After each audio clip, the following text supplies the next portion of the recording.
Hey y'all, this is Abigail Israel and this is Ladies Night Out. And I am here with my girl Giana, and she's going to get into a few of her things, a few of her boss moves that she's making. Let's start with exotic GianaLamar. So my name is Giana, as she said, and I have a fragrance line which is called Exotic GianaLamar. It features perfume and cologne. So make sure y'all check us out at exoticgianalamar.com. I also have a mental health practice where I provide therapeutic services to the youth and adults in the community, and that is called Cognitive Hygiene, as well as a decor business, which is called Indulgence Design. So I am a serial entrepreneur, and I'm happy to be here today. So let's get into it. We're happy to have you, girl. I want to talk about Exotic GianaLamar first. I bought the fragrance. It was called Invasion for her. Yep. When I say it smells so good, y'all. What made you decide to go into fragrance? Like, where did that idea come from? So, about 4 years ago, when I started to come up with this idea, I was just like, I'm just sitting down like, what is it that I can do? You know, everybody's doing like boutiques and into cosmetology and all of these different sorts of things, which is absolutely nothing wrong with that. But I was wondering, what is it that I can dive into that not many people are doing, right, to where it wouldn't be so much competition? So I just was like, what is it that I love? So I'm just brainstorming. And I'm like, fragrances. I always loved to smell good. I always loved fragrances. So I'm like, you know what? I'm going to do that. So then I'm just thinking more and more into it. And I'm like, I could do cologne. So I'm like, Lamar, like, we can do this. Like, you should do cologne and I can do the perfume and let's just put it together. Mm-hmm. So then that's when Exotic GianaLamar was born. So it was just basically just me brainstorming, me coming up with ideas of things that I didn't see a lot of other people doing, as well as thinking of something that I love, which was smelling good and fragrances. So I did it. We did it. Yeah. So you basically looked at the market, and before you even thought of a business, you was looking at the market like, okay, this is what's going on. This is what I don't see a lot of. Right. And I feel like that's so important. I'm glad that you brought that up, because it's not to say that you can't start a business that someone else is doing or that a lot of people are doing, but you really, really want to look at what's going on out there and try to be unique. And if you are doing something that everybody is doing, try to, make it different, right? So that was a good idea. I love that you did that. And what about getting your team together, because your marketing is on point. What was that? How was that process, getting the marketing team, or did you do that all by yourself? So a lot of the ideas I did come up with by myself, like figuring out the shapes of the bottles, the scents and things like that. I did have help with like a lot of my close friends and family, like having them test out different scents to see which ones they like and things like that. I partnered with a business called Picture Me Peachy, but actually I think she might have just transitioned into Keep God in the Picture. But she was the one who did a lot of my fragrance photography, like the product photos and things like that. She did an exceptional job. So I partnered with her. She helped me come up with a lot of my ideas.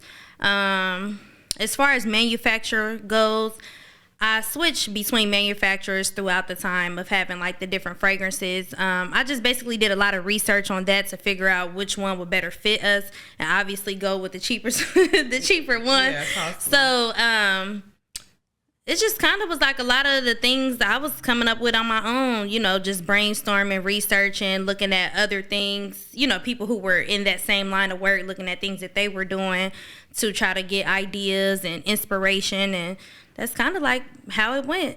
Okay. So when it comes to social media, did you have to hire someone to do your your social media organizing and all of that stuff, like a virtual assistant or anything like that? Nope, I actually did not hire anyone to like manage the social media accounts or anything like that. I did everything on my own. Just like I said, from looking at inspo, I just figured out like, okay, patterns. And some of my friends were like in like marketing and college and stuff like that, so I would reach out to them like, y'all, what do y'all think about this? Or they'll tell me like, hey, you should post at this time of the day, or hey, your content should look like this, because this is what gets, you know, most people attention, or this is how you pick up on the audience that you want to pick up on. So I really just did everything on my own and just kind of trial and error. Yeah. And that's it. I didn't hire anybody to do anything specific. Now, from the moment you thought of your idea to actually launching, how long was that?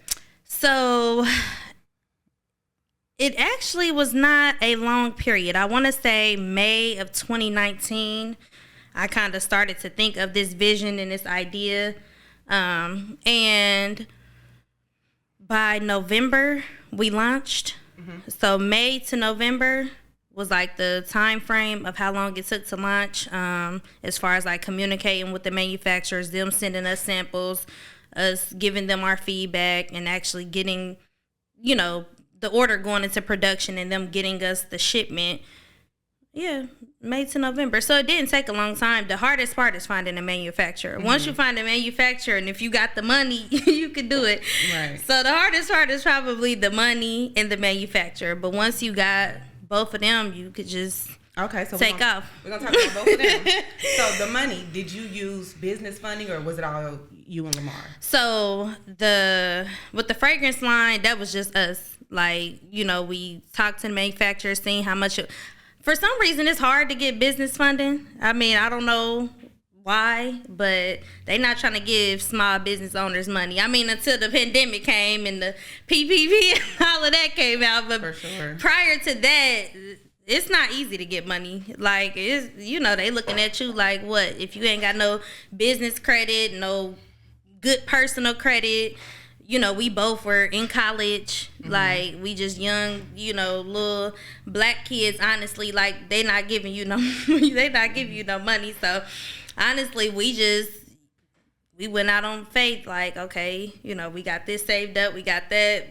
Let's just do it. How old are y'all again? I am 25 now, and Lamar is 25 as well. Okay, and when y'all started, this was almost 4 years ago, so we was about 21, I think. Dang. 21-ish. Okay. So y'all use your own funds for the exotic GianaLamar. Mm-hmm. The manufacturing, you were looking over here, overseas, everywhere. Yes. So the first manufacturer we went to, they were in Italy.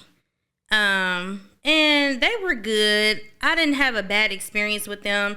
Honestly, once we sold out of our first fragrance, which that one was limited edition, mm-hmm. We sold out of that one. And when it was time to go back to them, their pricing had just went up way too much. Mm-hmm. Like, okay, we ain't doing this no more. So we went away with them, and then it was time back to the drawing board. So I'm like, okay, what do we do now? Like, do we stop this for now, or do we just keep going? So I'm like, you know what, let me just try to keep going. So I just kept researching. Then I ended up coming across this manufacturer in Dallas, mm-hmm. Texas. So I felt good about that, because I'm like, okay, they're in the States. Oh, that was another thing. The manufacturer in Italy, shipping cost was $1,000 just to get, you know, the shipments in. And I'm like, okay, listen. But when I found the place in Texas, I was like, whew, I just felt so relieved, because mm-hmm. I'm like, whew, they right in the States. Even if we have to fly to Texas, that's a lot easier. Right. It's quicker.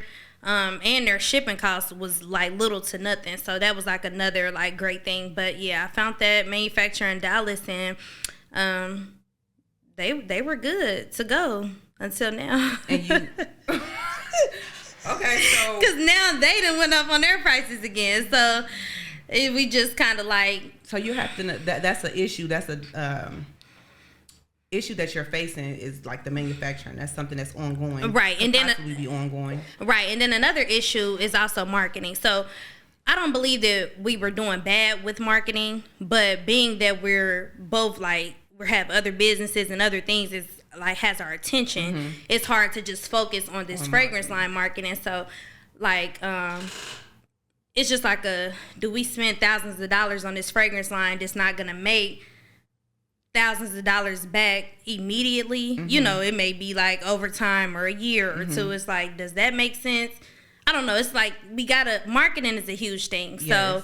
So it's just like coming up with a another marketing strategy so that it makes sense as well. Yeah. That's like another big thing. So do you think you'll hire someone to do marketing in the future, or is that not a need? I do. I definitely believe that I want to hire someone to do marketing in the future, simply because with me going down, I know we'll talk about it soon, but with me going down this road of having a mental health practice, I really don't have time to do the marketing portion for the fragrance line. So I've definitely been thinking about it. I'm like trying to brainstorm ideas like, okay, what do I want to do? Who do I want to hire? What is it that I want to see them do? Blase, blase, blase. So I definitely want to hire someone. Okay. So what did you have to scent test your perfumes?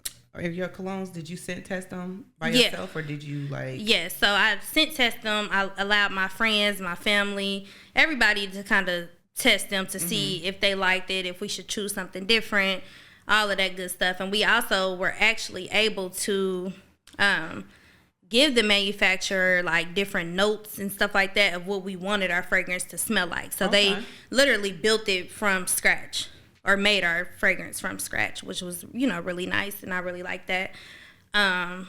This was the second manufacturer, because the first one, we kind of had pre-made scents that we had to choose from. So I didn't really care for that either. But, yeah, so we had our family and friends to test the scents. Okay, and what made you go with the classy? Like, I was looking at your Instagram page, and y'all have like a theme. Like I can tell the theme is very upscale, it's very classy. Why did you choose that?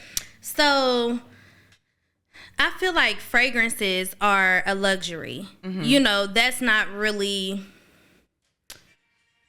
it's not really something that everybody indulge in. Exactly. It's not, your average person is not just going to purchase fragrances. It's literally like a luxury, Especially so a good quality fragrance. Right. So I believe that not body sprays, but perfume. Itself is a luxury. So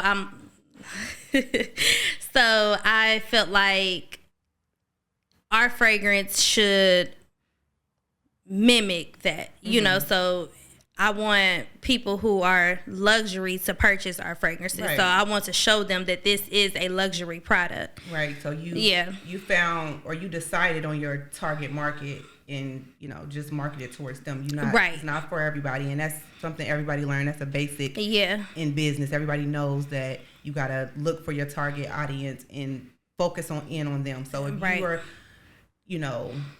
trying to sell to Black women between the ages of 25 and 30, you need to make sure your marketing is reflecting what Black women between the ages of 25 and 30 want. Exactly. And then, even you'll run into people who are like, oh, no, I'm not paying that much for this. And, that's okay. But obviously that isn't your target audience, or it wasn't for you, right? So it's like, this is not targeted towards you then, because there are people who will pay this and who are willing to pay this. So That's very true. And like I said before, her perfume smells so good. I ordered it for Christmas last year. Not 22, but 21. I got it for Christmas, and I just loved it. It's gone. I need to actually re-up, y'all. It is gone. Thank you. I want to get into, listen, I love this. I'm excited. Cognitive hygiene, y'all. Yes. Now, cognitive hygiene, that's my baby now. When I seen that, I was so proud of you. What is your degree in? Psychology. Okay. My master's degree is in psychology, and my bachelor's degree is in criminal justice. Okay. Yeah. So did you always know not from starting school, because I'm pretty sure you flipped through a few things, but did you know pretty early in college that you wanted to do therapy, cognitive hygiene? Actually, no. So when did you come up with that? So in college, I was confident that I was going to law school. Like, that's what I was doing. I wasn't thinking about nothing else. I'm like, I'm going to law school. That's what I'm doing. But then I took the LSAT twice, and my score wasn't that good. I'm like, okay, maybe this is not for me. But also, I wasn't studying and putting forth the time and effort that I needed to even, do great on the LSAT. So anyways, that was just behind me. I'm like, okay, maybe I'm not doing this. Maybe this isn't what I want to do. So, I went to school, got my master's degree in psychology, and while I was obtaining that degree, we had to do like different evaluations and things like that, like schools with the youth to see like different programs that was helping them and how weren't they helping them and things like that. So through that's when I started to discover like this passion for the youth and just helping them when they're struggling, when they're going through things, when they're facing adversity and all of those type of things. So that's where that kind of came from. Like, okay, I'm gonna help the youth. Like, this is what I'm gonna do. And although my mental health practice is for all ages, youth and adults, I focus on the youth because that's what I'm most interested in, and where my passion comes from is helping them, because I believe that that's where it begins. Although everybody faces issues and go through things, I do believe that the youth starts facing like some of those issues early on that affects or alters their life in the future. So that's why I work with them and will continue to work with them. Okay, so what I want to ask you about that is what so far has been the most rewarding part? I know you said you're passionate about working with the youth and helping them overcome, be resilient and overcome adversity, but so far, just actually being in it, because thinking about it is one thing, actually doing it is another, right?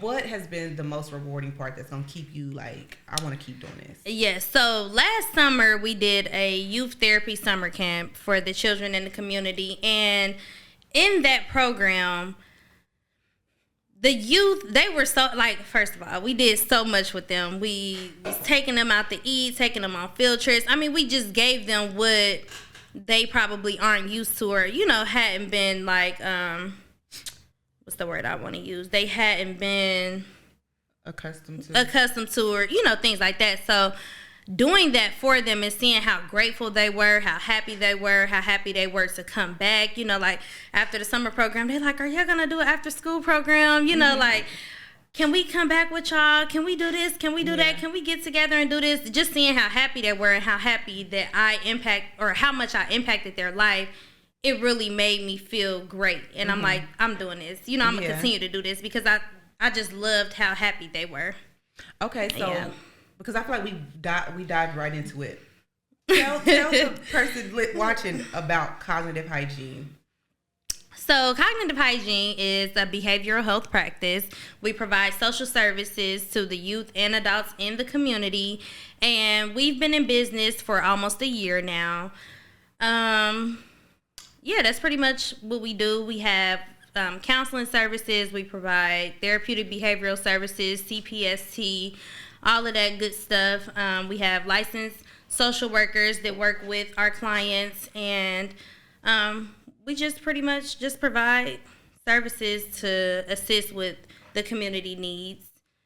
Yeah, that's pretty much it. The name, cognitive hygiene, I love that name. That is so, like, I just love it because explain to someone who don't know, that hasn't taken a psychology class, what cognitive hygiene is.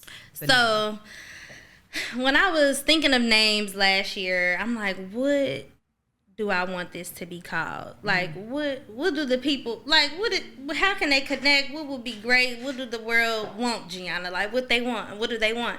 So I was just thinking, I'm like, okay, cognitive, that's like brain function and all of that good stuff. And then I'm like, I'm just thinking, I'm like, okay, I'm like hygiene, cleaning up. When you think of hygiene, you think about cleaning up, keeping yourself together. So I'm like, cognitive, brain function and hygiene. So when you come to my program or my practice, you're going to be enhancing your brain. You're going to enhance these different mental issues that you may be facing, these different hardships that you're facing. You're going to clean all of that up here at my business, and you're going to come out refreshed. You're going to come out renewed. You're going to come out even greater than you were before. So that's kind of where that name stemmed from, like the cognitive hygiene. So. I love it. I love that name. I really do. Based in Cincinnati. Yes. Well, right now we are in Dayton. We're fully in Dayton right now. although I live in Cincinnati, I'm from Dayton, so a lot of like my businesses and things like that, majority of my clients and stuff are in Dayton. So right now we're based in Dayton. We're located at 8555 North Dixie Drive. So we, have our we got our building last year in October.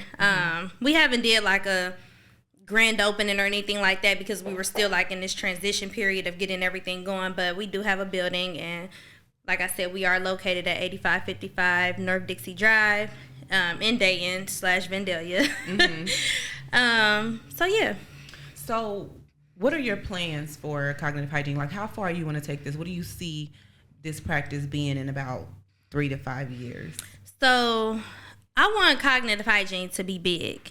When you think of mental health, I want cognitive hygiene to pop up. Like, that program in Dayton, and not even just Dayton. I want it to be all across Ohio, online. And I even want it to be, online, nationwide, because we can provide virtual services too. So, of course, online. I want it to just be like a nationwide thing too, in different states. I want it to be bigger than I can even imagine. So like I said, when you think of mental health, I want you to think of cognitive hygiene. I want to just, I will be providing like merch. I want to provide like different programs through our practice. So like, I want to do like a teen girls group. I would like to do a group for boys, young boys. I just want to do a lot. I want to expand big. I want it to just be big. Do just a lot of stuff in the community. Just everybody. Yes. I want to help everybody. Yeah. Yep.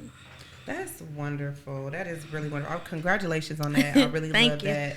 I'm going to try to get Denver at least one year to participate in the summer program because, she's in a lot of sports. Right. But I really, really love that. And that's something I didn't have. Right. That wasn't even an option for I know me. a lot of the parents who was signing their kids up, they like, I never seen nothing like this. Or, I didn't, like our kids have never been able to be a part of something like this. So that made me really, really happy. And even like right now, when you think of therapy, a lot of people, what that looks like to a lot of people is just going in a room, talking to somebody, just sitting at a desk. You talking to them, and then you leave. But we tried to change that up. It's like, no, our therapy, we gonna have cool therapy. We gonna be the cool therapists. So like I said, we offer just a bunch of different things for the kids. We literally, out to eat, field trips, different speakers coming in to talk to them. We allow them to tap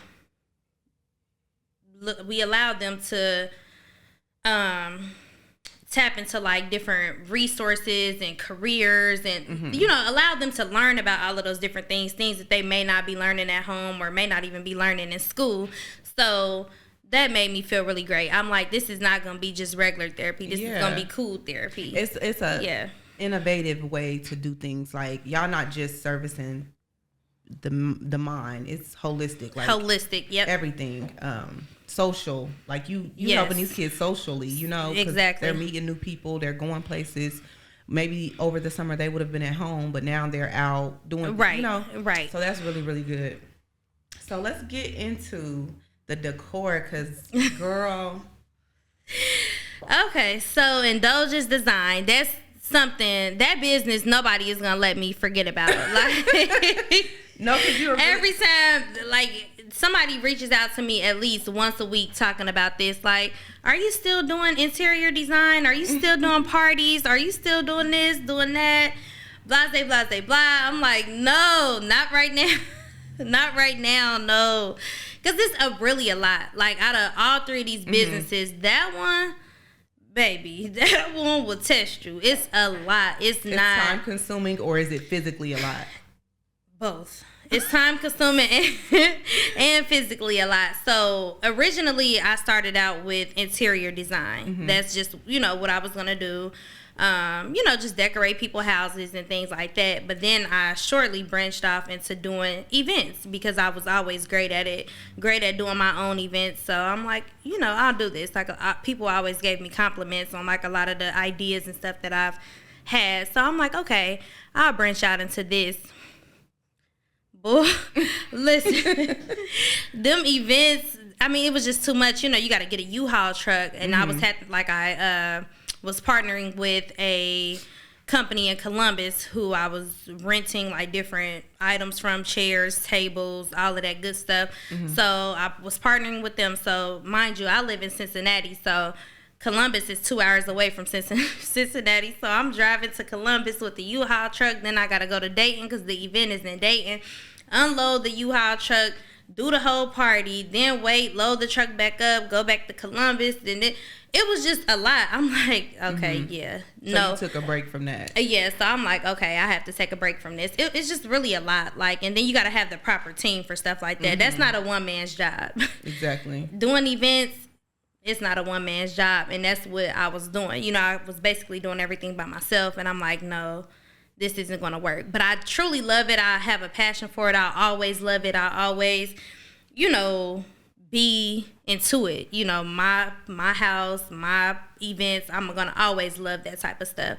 But I definitely had to take a break on it. I had to take a break. I do want to spin the block, but I definitely want to spin the block, but I'm like, I got to wait until the time is right and come up with a game plan, a team, so that I can do it the right way. So I have a question. Have you ever thought about like taking less clients? I'm talking about like one every 2 months and just doing like vlogging and YouTube. So therefore you are making other streams of income from this one event. So one event, and have you ever thought about utilizing YouTube for your decor? Because it is very worthy of YouTube. I thought about using YouTube. I did upload like one video on YouTube. I'm like, oh, let me try to do this, but I never did anymore. So I haven't really like thought about utilizing YouTube or TikTok much. I will post some things on there, but I was never like YouTube, TikTok like guru. So I guess it is something that I could look into more. Listen. Yeah, I be seeing. She did their house. She was uploading photos of her and Lamar's house. When I say she laid that house out, so I would really, really love to see more of that. Yes. I don't know. Check out her Instagram page and look.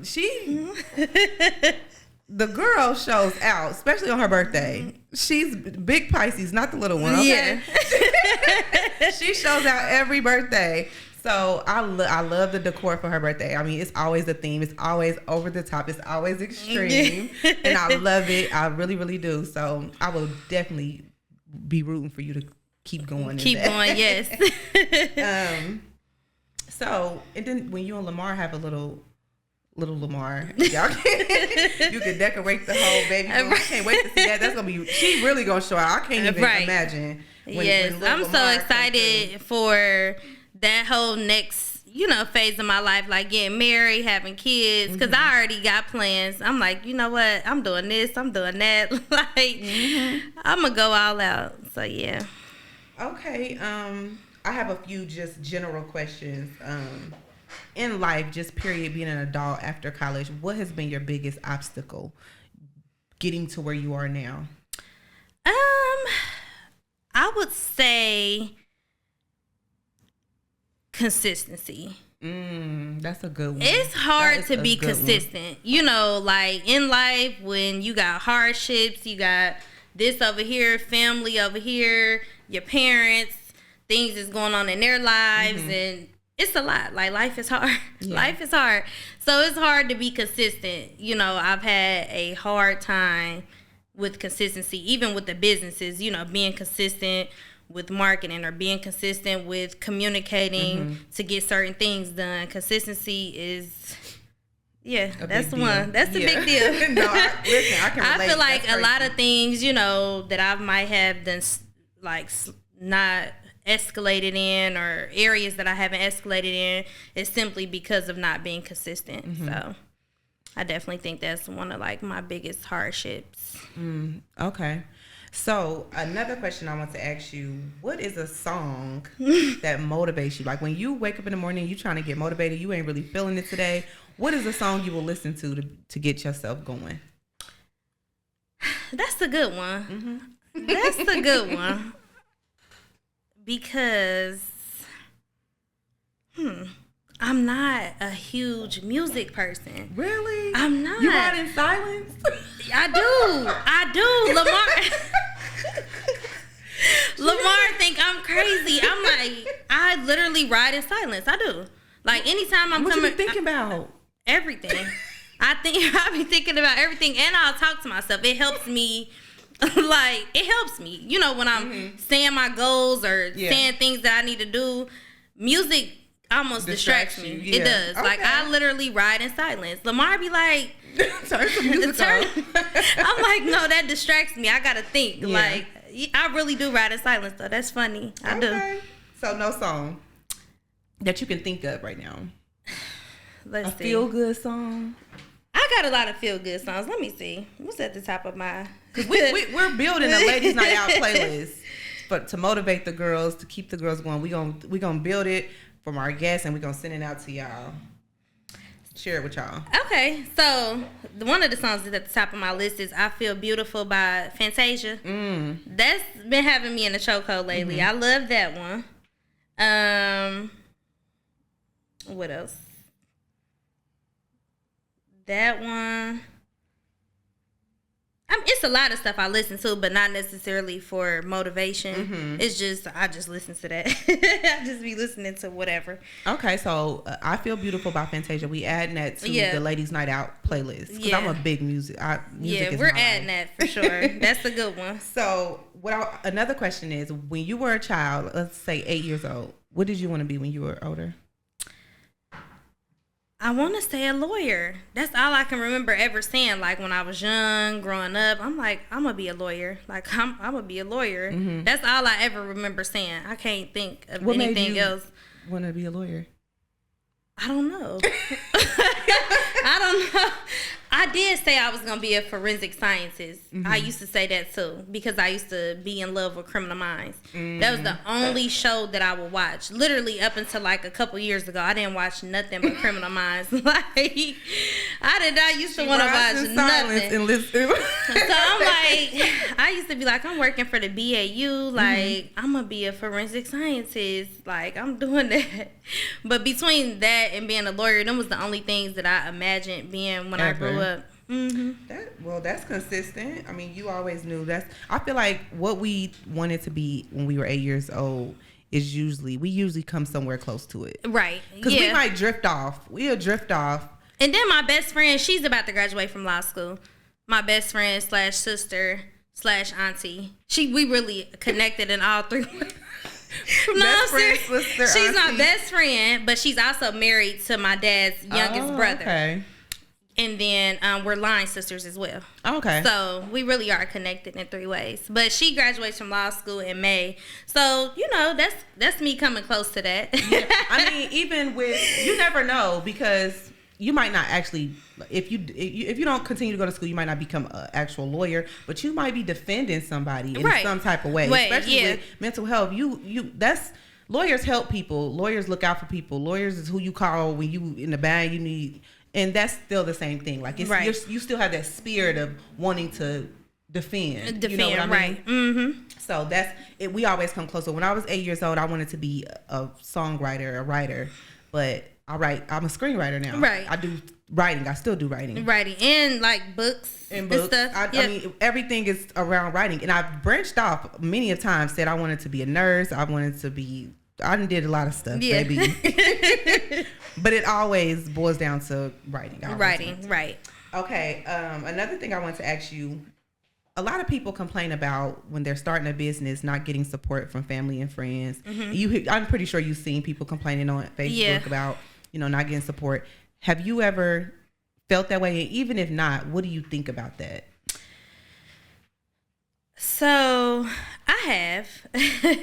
I've definitely felt that. It probably hit a little harder with the fragrance line because that was my very first business. So, when it's your very first business, you want everybody to support you. You want just...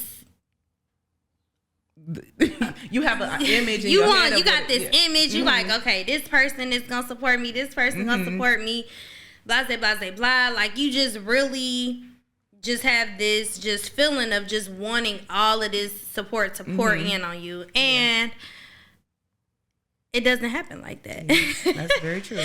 It does not happen like that. So, you know, I was disappointed with, you know, aunts and uncles and, you know, these people who I thought, you know, I was kind of close to when they weren't supporting me. And, I mean, I think everybody is going to go through that. You're going to feel those emotions of people not supporting you. But eventually, you get over it. You know, I feel like I got over it really quick, and it truly doesn't matter to me anymore, because I know that the people who matters most to me support me. You know, like my you know, I have 2 close friends. They support me. Of course, Lamar and I support each other. My mom and dad support me. So it's just like, that's all that matters. That's all, you know, that's at this all, point. like, that's all that matters. As long as these, you know, these 5 people, and, you know, my sister as well, as long as these 5 people support me, it just, I really honestly don't be caring about anybody else. You know, you still want to put out good products, put out good services and things like that, so that you receive the customers or the clients and all and those type of things. But as far as like being in my feelings about like family members and friends, I truly don't even think about it no more. I just do what's best for me, do what works for my businesses, and, you know, I be a great person. I put out into the community or into the public was, you know, what I need to put out, and I just go from there. And you know what I always think, I feel like with our first business, my first business, like actual LLC, was a hair business, Shop MLB. And I had unrealistic expectations. Yeah. I feel like when you start your first business, you have some unrealistic expectations. You think you're about to be a millionaire in 3 months, and you're not. I mean, that happened to me. You're not. Somebody might. Yeah. But that happened to me too. Like with our first, when we started our fragrance line, you know, I'm talking to all these people. We actually had a launch party too. So, you know, all of these people like, I'm going to buy a fragrance. I'm going to buy a fragrance. You know, I'm going to buy a fragrance. Blah, blah, blah, blah. So I'm like, okay, so I'm counting how many we got versus all the people who said they going to buy one. So I'm like, we about to sell out. I'm like, we about to sell out. Like, period. But the day of, we didn't. We actually weren't near selling out. So I'm like, okay. No, girl. Why y'all not buying? Now you mad. Y'all forgot the purchase. Like, come back. But I definitely think when you first start a business, you have these unrealistic expectations. But as time goes on and you learn, you become more realistic, and, you know, you get a feel for it. Yeah. And you're not so emotionally tied to it. It's really business. It's really business. You really feel like that's a good one. If you're not selling, or I mean, not even if you're not selling, just long as you doing what you're supposed to be doing as far as your business, long as you targeting your target market, you don't have no emotions. I'm gonna get who I'm supposed to get, and who I don't. It is. That's how I feel. That's exactly how I feel right now. It's like literally, I'm doing what I gotta do. I'm gonna get who I'm gonna get. And that's what's gonna happen. That's what we gonna do. Like, we gonna rock out just like that. Yeah, but that first business is very emotional. It is. Like, I'm telling you, it's a roller coaster. It is. Last question for you: do you think is the biggest misconception of you that people think but is not true? So, I would say. A lot of people tend to say that I'm bougie, you know, or I'm extra.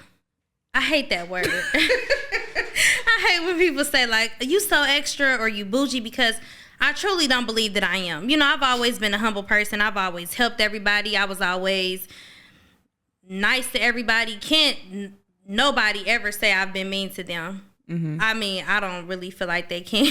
I don't think nobody can ever say I bullied them. In high school, I wasn't like really in drama. You know, it's just never been me. I've always literally been down to earth. I've never judged anybody, you know, for like different living conditions or just anything like that. You know, I was always the type that I'm going to the hood to kick it, and, you know, we can go to the suburbs and kick it too. That's always been me. I've never literally been like judgmental or anything. And a lot of people like tend to think that the lifestyle I live is bougie, and it's like That's crazy. I don't really think it's bougie, and I don't really like when people say that. It's just me having nice things and doing nice things. That's not bougie. You're doing these nice mind things. Is small. If you think that what a person is doing that makes them happy is bougie, you don't have to like it, because people do different things. You know? You like blue, I like black. That don't make something wrong with blue. You know what I mean? If you like to live, you know, how you live, that doesn't, I don't like that either. Yeah, I do not like that. And it's like, you know, I think that people should see the world. So I don't, like, just because I'm going, I don't know, to Dubai. That's not bougie. That's like, you know, that's crazy. Not bougie. We live in, like, you can come too. Yeah. You know what I'm saying? Like, so I just hate that. You know, I hate that a lot of people will categorize me as that. Or, you know, when I have like last year I had like a big 24K gold like party, but I sent out like these these like gold invitations. They were really nice, but you know, they like, you so bougie, like, and why you sending out these I mean, it's nice. Like, we can do nice things, especially as black people. I think black people get hit with that the most. Like, you're bougie because society makes black people, like, they put us to a standard. Like, we're only able to live like this bare minimum life. So when they see people living above that bare minimum life, it's like you're bougie. But it's like, no, we can do nice things too. You know, we can enjoy life too. We can do these more luxury things too without, it's not necessarily bougie. It's just, I like it. It's cute. I'm gonna do it. You know, like, you could do it too. Yeah. So. Well, this was really, really good. This is my first like podcast, so it's nice. I was trying to get into the swings of it, but I really had a nice time. You gonna come back? I am. I'm gonna come back. Yeah, I really, because I had a nice time. So what I wanted to do, I want to sponsor someone. So if you, all you have to do to win a giveaway, which is a $50 giveaway to shop with Exotic GianaLamar. Okay. All you have to do is be following. Can you drop the Instagram? Yes. So our Instagram is. Wait 1 second. Because it's GianaLamar Fragrances. Follow Ladies Night Out Podcast on Instagram and comment what's your favorite part of this